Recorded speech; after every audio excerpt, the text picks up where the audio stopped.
পশ্চিম বাংলার বিখ্যাত কোরআন ও হাদিসের সুপণ্ডিত হযরত কারি রিয়াজুল্লাহ সাহেব মাদ্দাজিল্লাহু সুদূর মুর্শিদাবাদ এখান থেকে 300 কিলোমিটার দূর, সেখান থেকেও তিনি তশরিফ এনেছেন। আমাদের ইলামবাজার এলাকাকে বিশেষ করে উনি খুব ভালোবাসেন। হযরত কারি সাহেব বক্তব্য রাখছেন।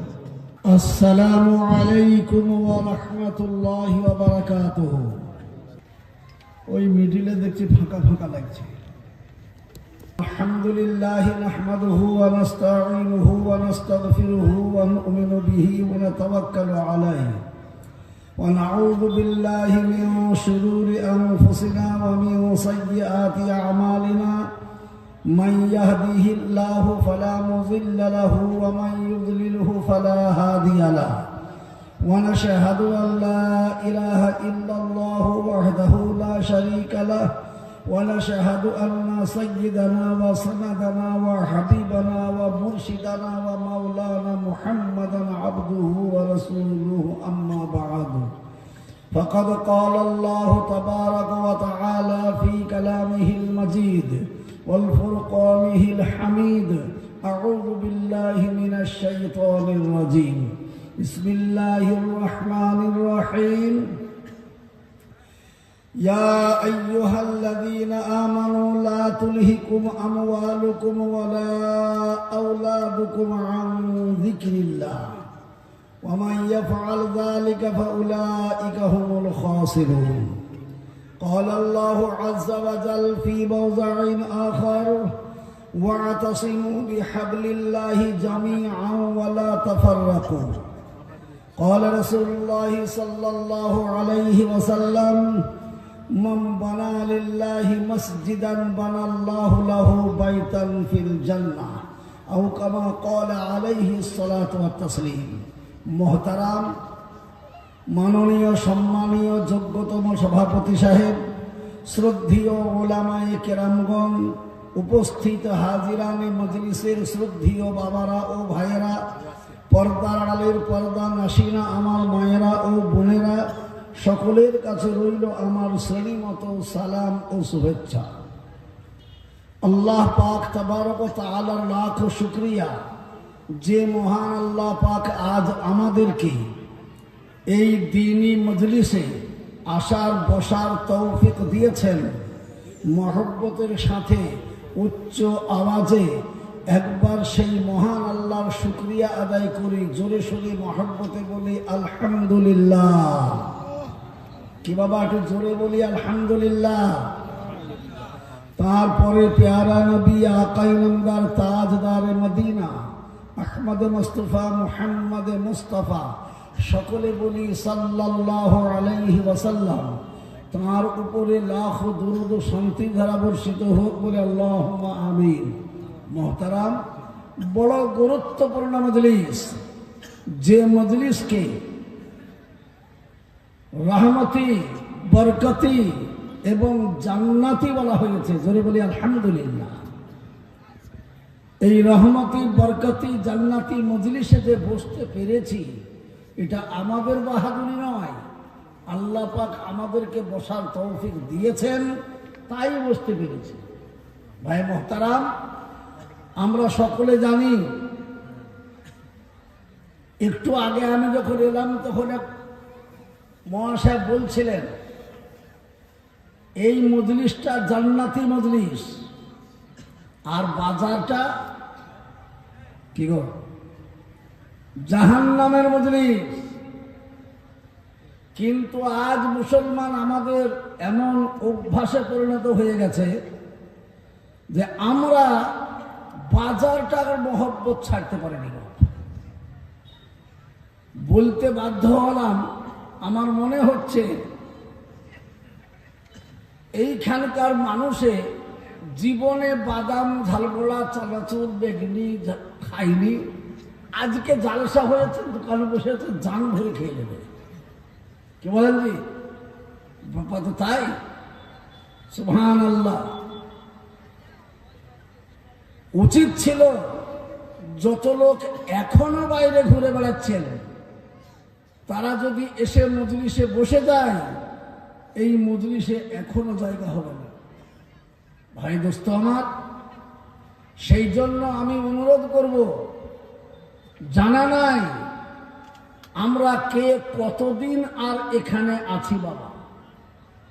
হুকুম যখন হয়ে যাবে, 1 সেকেন্ড আগেও নয় পরেও নয়, সাথ সাথ নিয়ে চলে যাবে। কি বল, যাবে কি যাবে না? জোরে কি বলছেন, হ্যাঁ কি না? হ্যাঁ। তাহলে যেতেই যখন হবে, তাহলে আমাকে তো তৈরি হয়ে যেতে হবে, রেডি হতে হবে।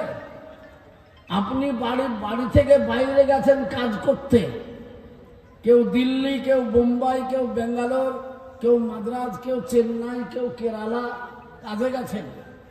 বাড়িতে আপনার গৃহিণী মনে মনে করছেন, যাক আলহামদুলিল্লাহ গেল, কিছু আনবে বলে। কি বলেন? 1 মাস 2 মাস পরে এইবার ফোন হচ্ছে যে আমি বাড়ি আসছি অমুক দিন। একেবারে মনের আনন্দে সব রেডি হয়ে বসে আছে। উনি এলেন, আসার পরে গিন্নি জিজ্ঞেস করছে কেমন কি হলো। তো যার বলো না দুঃখের কথা, এই 1 মাস থেকে আমি কোনো কাজই পাইনি, সেখানে চুপচাপ বসেই ছিলাম। পকেট বড়ের মাঠ হয়ে আছে, কি করব তাই ঘুরে বাড়ি এলাম। বলুন, বাড়ির লোক খুশি হবে, শান্তি পাবে না অশান্তি? বীরভূমের লোক জানে না কি গো, শান্তি না অশান্তি? কেন অশান্তি হবে? আমার যা আশা আকাঙ্ক্ষা ছিল তা পূর্ণ হয়নি। তো আল্লাহ পাক তো আমাদেরকে জানিয়েই দিয়েছেন, প্রতিটি বক্তা বলছেন আর আপনারাও জানেন, ওয়ামা খালাকতুল জিন্না ওয়াল ইনসা ইল্লা লিয়াবুদুন। আমি মানুষকে জিনকে পয়দা করি নাই, যদি করে থাকি তো একমাত্র আমার ইবাদত ও বন্দেগীর কারণে। ভাই দোস্ত আমার, তাহলে যদি ইবাদত আর বন্দেগীর জন্য যদি আমাদেরকে তৈরি করে, আজ বড় দুঃখ লাগছে, আফসোস লাগছে। আমি এখানে এসে প্রথমে চরম খুশি হয়ে গেলাম। খুশি কি, যে এইখানে কোনো মসজিদ ছিল না, নাকি গো? কোনো মসজিদ ছিল না, অথচ গ্রাম থেকে মানুষ বাইরে বেশ কিছু ঘর উঠে চলে এসেছে, বাস করছে। মসজিদ দরকার ছিল, তো আলহামদুলিল্লাহ এসে দেখছি সুন্দর মসজিদ তৈরি হয়ে গেছে। আল্লাহ পাকের শুকর। কিন্তু সামান্য কাজ বাকি আছে। সেই কাজটা কি? আপনি প্রথমে মসজিদ ঢুকবেন, তো ওইখানকার বারান্দার চাতাল যেটাকে বলে, সেটা বাকি। এখনো এসেছি, এত সুন্দর মসজিদ তৈরি হয়েছে, কিন্তু নাই মসজিদে মুসল্লিদের কোনোদিন কোনো সময়ে বেকায়দা হলে পরে ছুটে যেয়ে বসবে, সে জায়গাটা নেই। কোথায় বসবে বেকায়দা হলে? হ্যাঁ, পেশাবখানা, পায়খানা, বাথরুম নাই। আল্লাহু আকবার। এই জন্য আমাদের মুর্শিদাবাদ জেলাতে একটা কথা বলে, গাধা সব পারে কিন্তু লাটালা কুড়ি চাপিয়ে দিলে পারে শুয়ে।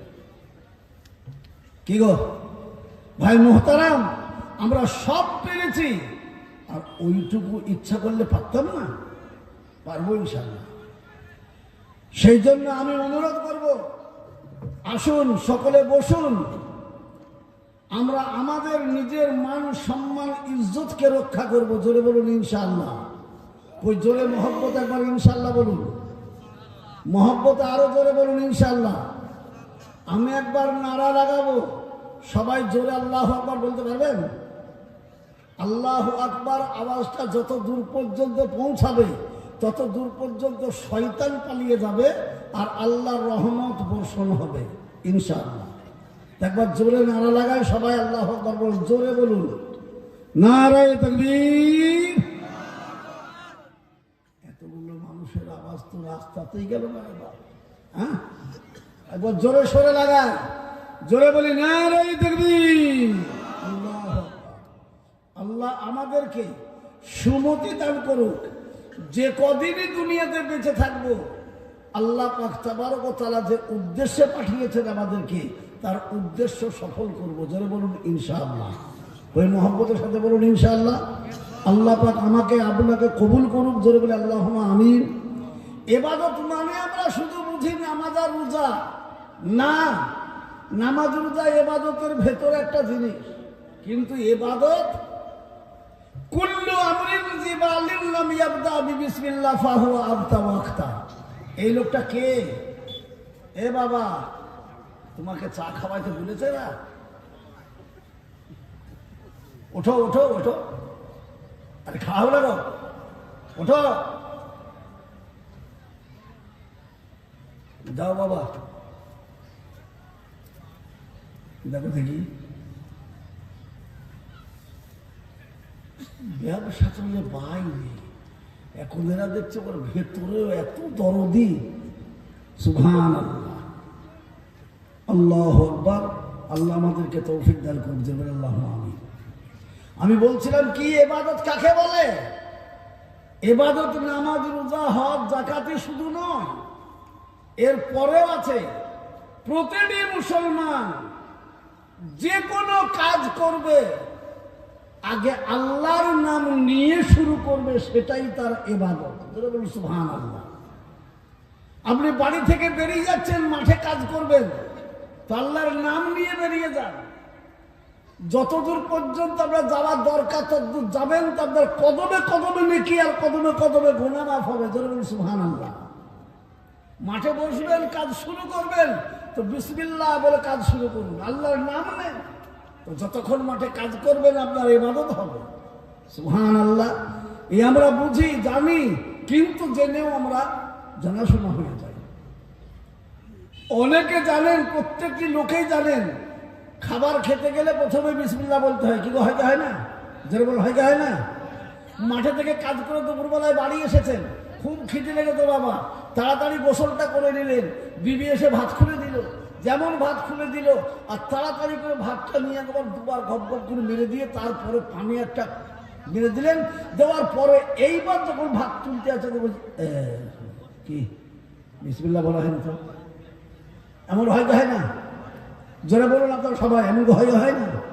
হয় কেন ভাবছি? তাহলে বলুন, আমরা মুসলমান, আমরা ঈমানওয়ালা, আমরা মুমিন। আল্লাহ ওটা থাক নাই, বসতেই তুমি 7 মুলুক 8 মুলুক নিয়ে আসছো কেন? 7 মুলুকের বাদশাহ হবে, 8 মুলুকের বাদশাহ হবে, সারা জাহানের বাদশার কথা হবে। কি বলেন? আল্লাহু আকবার। আল্লাহ কবুল করুক আপনাকে আমাকে। এই জন্য বলছি বাবজি, নবীজি আর আসবেন না। নবীজি বলে গেছেন, আনা খাতিমুন নবিয়্যিন, আমি সর্বশেষ নবী, আমার পরে কোনো নবী আসবে না। সাহাবায়ে কেরামরা ছুটে গিয়ে বলছেন, ইয়া রাসূলুল্লাহ, ইয়া হাবিবাল্লাহ, আপনার পরে যদি কোনো নবী না আসে তাহলে আমরা কার কাছে যাব? রসুল গো, আমাদের অশান্তি এলে পারে ছুটে আপনার দরবারে এসে বসলেই আমাদের অশান্তি দূর হয়ে যেত, আমাদের পেরেশানি এলে পেরেশানি আপনার কাছে এলে পেরেশানি দূর হয়ে যেত, যে কোনো সমস্যা আমাদের কাছে আসলে আপনার সামনে বসলেই আমাদের সমস্যার সমাধান হয়ে যেত। নবী গো, আপনার পরে যদি নবী আর না আসে তাহলে আমরা কার কাছে বসবো? পেয়ারা নবী বলে গেলেন, আমি চলে যাব, নবী আসবে না, এটা ঠিক কথা, কিন্তু তোমাদের কাছে রেখে যাচ্ছি দুটো জিনিস, একটির নাম কিতাবুল্লাহ আর দ্বিতীয়টির নাম সুন্নতে রাসূলুল্লাহ। একটা আল্লাহর কিতাব কোরআন, আর দ্বিতীয়টি আমার হাদিস, আমার জবান, আমার কথা, সেগুলো হচ্ছে হাদিস। এই দুটো জিনিসকে নিয়ে যদি তোমরা চলতে পেরেছো তো ইনশাআল্লাহ তোমাদের কোনো অশান্তি আসতে পারবে না, তোমাদের কোনো পেরেশানি আসবে না, কোনো জালেম তোমাদের উপর জুলুমবাজি করতে পারবে না।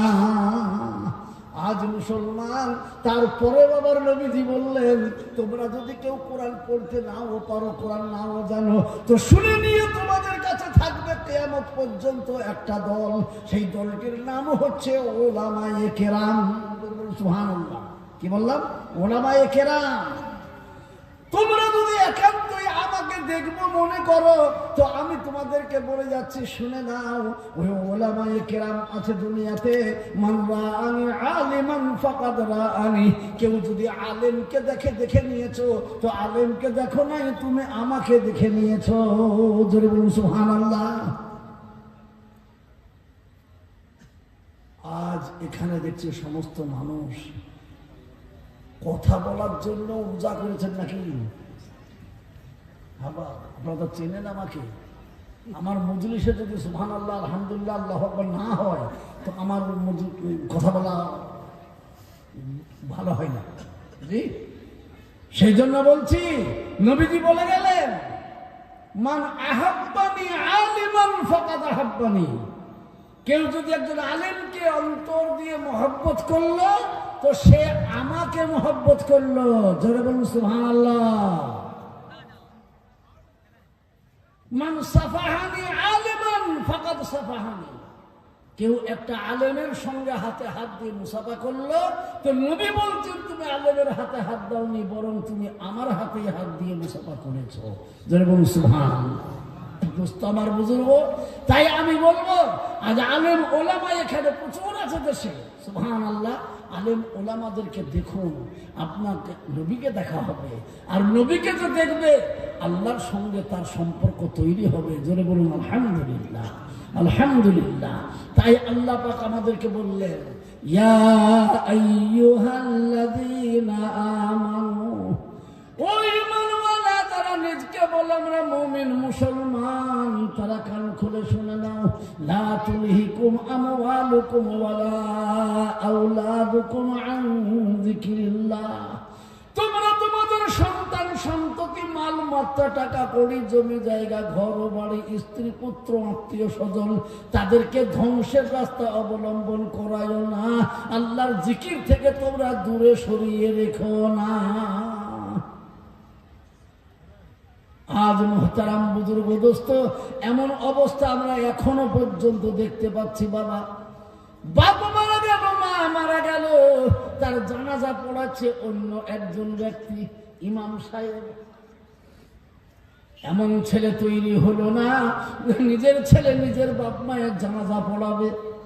জি, কি হয় কি হয় না? গতকাল পরশুদিন জালসা করে রাত্রিতে বাড়ি ফিরলাম, সকালবেলায় বাড়িতে এসেই ঢুকলাম, ঢুকে আমি শুনছি আমার এক শাশুড়ি ইন্তেকাল করেছে। তার ছেলে আছে, তাদেরকে বললাম জানাজা পড়বে তো? বললেন না। কে বলবে? আপনি বলবেন তোর মায়ের জানাজা আমি পড়বো, তার মানে তুই পড়বে? হ্যাঁ, ভালো করে কান খুলে শুনে নেই বাবাজি, আপনার বাপের মায়ের জানাজা যদি বড় পীর আব্দুল কাদের জিলানী রহমাতুল্লাহ আলাইকে দিয়েও পড়ান তো আল্লাহর ইচ্ছা তার দোয়া আপনার বাপ মায়ের জন্য কবুল হতেও পারে, না হতেও পারে, গ্যারেন্টি নাই। কিন্তু আল্লাহর নবী বলেছেন ওয়ালাদুন সালিহুন ইয়াদউ লাহু, যদি তার একটি কলিজার টুকরা নয়নের তারা সন্তান থাকে আর মা বাপকে সামনে করে নিয়ে যদি আল্লাহর কাছে দাঁড়িয়ে বলে আল্লাহু আকবার, আল্লাহ তুমি মহান, তাই আমার মাতা পিতাকে জানাজার জন্য তোমার সামনে রেখে দিয়েছি, এবার জানাজা পড়ার জন্য বাবা একটা নিয়ত করে নিলেন। নিয়ত করার পরেই এবার দোয়া সানা পড়তে হয়। সানা মানে প্রশংসা আল্লাহর, সুবহানাল্লাহ, আল্লাহর প্রশংসা করুন। এটা মাদ্রাসা যারা চালায় তারা জানে বাবজি। কেন? মাদ্রাসাওয়ালা তো লোকের কাছে চেয়ে চিনতে নিয়ে এসে মাদ্রাসা করে, কিন্তু করে কি করে না? হ্যাঁ, কিন্তু যারা মাদ্রাসা চাইতে যায়, মৌলভী সাহেব আদায়ে যায়, তো আপনি বসে আছেন আর আপনাকে যদি বলে আমি অমুক মাদ্রাসা থেকে এসেছে আমাকে 2000 টাকা দেবেন, দেবে? আগে যত রকমের প্রশংসা, সালাম কালাম, তারপরে কত কথা, তারপরে সুবহানাল্লাহ। তো আল্লাহ বলতেন আমি শাহানশাহ, আমার কাছে তোমার মা বাপকে ভালো রাখবা, তো আসো দোয়া করো আমার কাছে, আমার প্রশংসা করো। প্রশংসা করা হয়ে গেল, দোয়া ছাড়া পড়া হয়ে গেল। তারপরে বলা হয়েছে যে কোনো দোয়া আল্লাহর দরবারে কবুল করাতে হলে পারে দরুদ শরীফ পড়ো। তো আপনি দরুদ শরীফ পড়ে নেন, দরুদ পড়ার পরে এইবার আপনি দোয়া শুরু করুন। আল্লাহুম্মা গফিরলি হাইয়িনা ওয়া মাইয়িতিনা শাহিদিনা ওয়া গায়িবিনা সাগীরিনা ওয়া কাবীরিনা যাকারানা ওয়া উনসানা আল্লাহ তুমি আমাকে মাফ করো, সেই সঙ্গে আমার মাতা পিতার ছোট গুনাহ, বড় গুনাহ, জানা গুনাহ, অজানা গুনাহ, রাত্রির অন্ধকারের দিনের উজালাতে প্রকাশ্যে অপ্রকাশ্যে যত পাপ ছিল আল্লাহ তুমি মাফ করে দাও।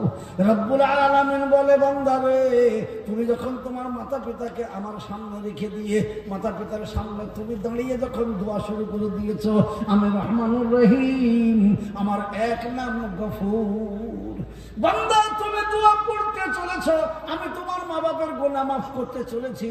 তোমার দোয়া পড়া হয়ে গেল তো জেনে নাও বেটা, আমি তোমার মা বাপের গুনাহ মাফ করে দিলাম। জোরে বলুন সুবহানাল্লাহ, জোরে বলি সুবহানাল্লাহ, জোরে বলুন আলহামদুলিল্লাহ।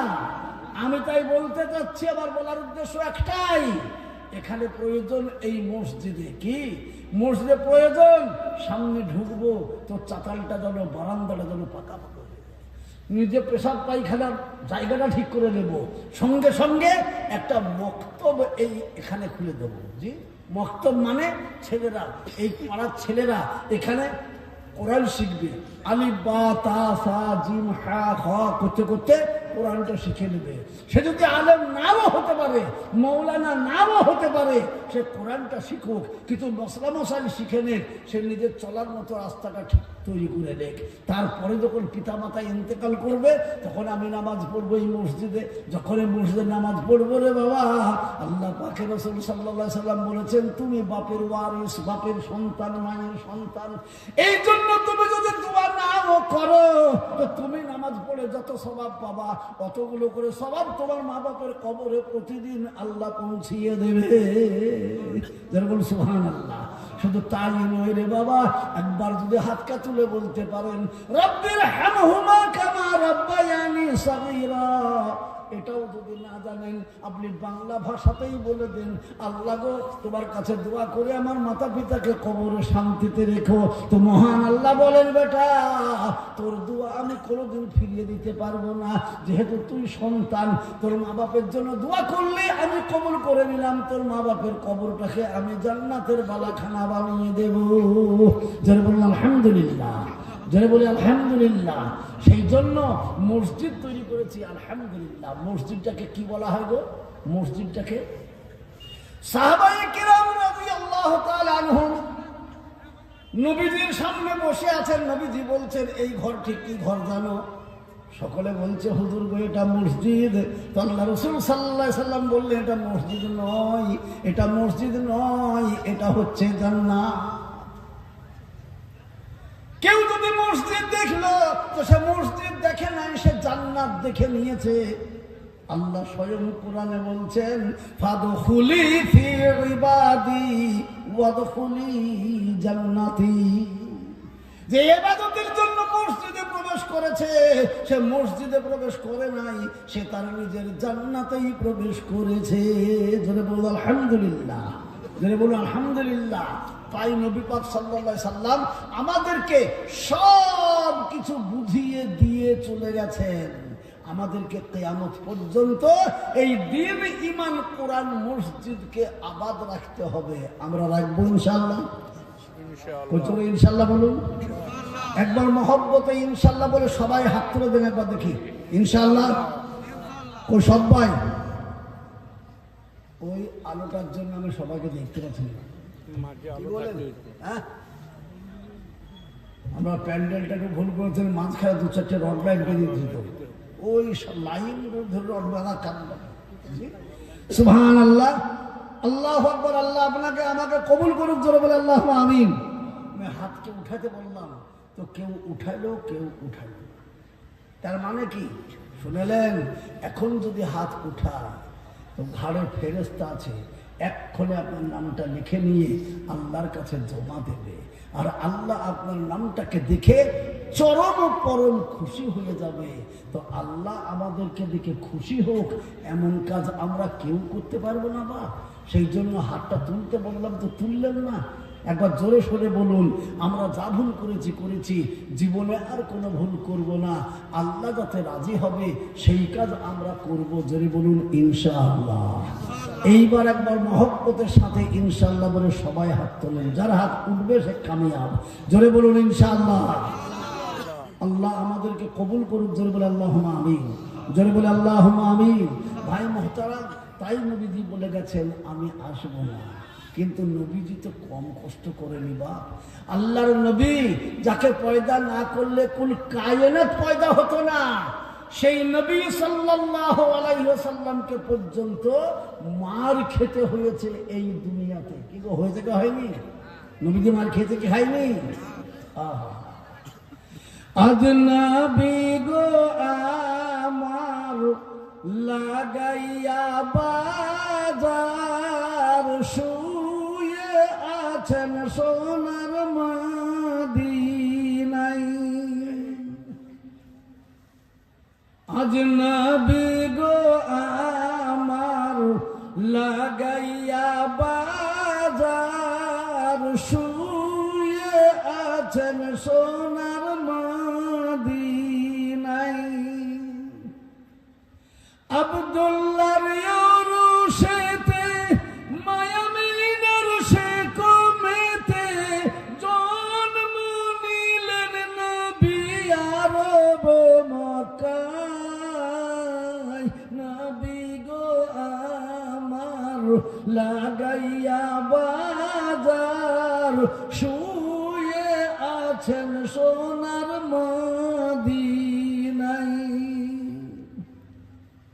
নবী দিনেরই জন্যেতে গেলেন তায়েফ বস্তিতে।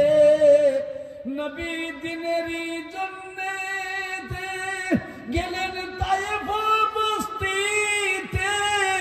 রক্ত ঝরিয়ে সেথায় বেহুশেতে রয়। নবী গো আমার লাগাইয়া বাজার, শুয়ে আছেন সোনার মদিনায়। নবী দিনেরই কারণে গেলেন উহুদ ময়দানে। নবী দিনেরই কারণে গেলেন উহুদ ময়দানে। দাম মুবারক শহীদ করাই।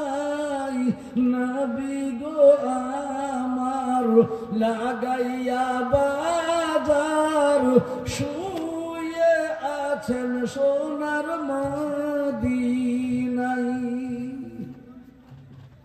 সেই নবীর নামেতে দরুদ পড়িলে, সেই নবীর নামেতে দরুদ পড়িলে, হাবিয়ে দুখনি ভেজায়। নবী গো আমার লাগাইয়া বাজার, শুয়ে আছেন সোনার মদিনায়। আজ নবী পাক সাল্লাল্লাহু আলাইহি সাল্লাম মদিনা মুনাওয়ারাতে শুয়ে আরাম করছেন, আর আমাদেরকে তার আনিত দিন ঈমান কালেমার দায়িত্ব দিয়ে গেছেন। ও আমার উম্মত রে, আমার রেখে দেওয়া দিন ঈমান কোরআনকে কিয়ামত পর্যন্ত বাঁচিয়ে রাখা দায়িত্ব তোমাদেরকে দিলাম।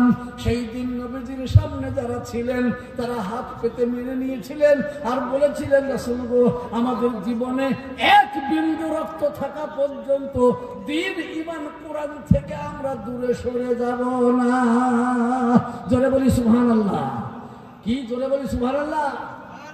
ভাই মোহতারাম, দোস্ত আমার, বুজুর্গ, সেই দিন ঈমান কোরআন আজ আমাদের কাছে আছে, কিন্তু আজ বিশ্ব বেঈমান উঠে পড়ে লেগেছে।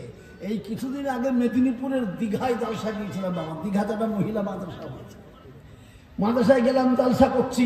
এমন টাইমে একটা লোক বলতো, হুজুর, সারা দুনিয়ার যত বেদিন আছে এই মুসলমানদের উপরে এত দুশমনি কেন হুজুর?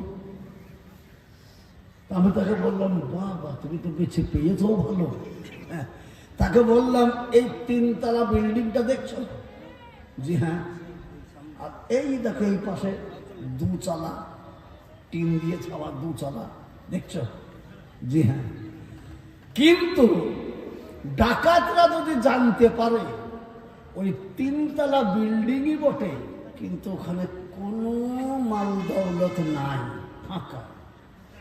আর এই দুতলা হতে পারে, এইখানে কিন্তু 10 কেজি সোনা আছে।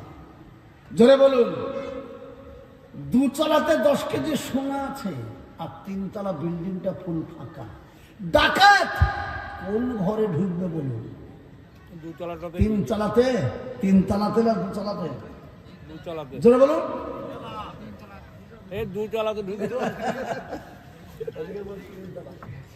তিনতলায় ঢুকবে, মাল তো কিছু নাই। ডাকাত দেখছে, বুঝতে পেরেছে খুব চালাক এই লোকটা, বাড়িটা টিনের কোন রকম দুতলা করেছে।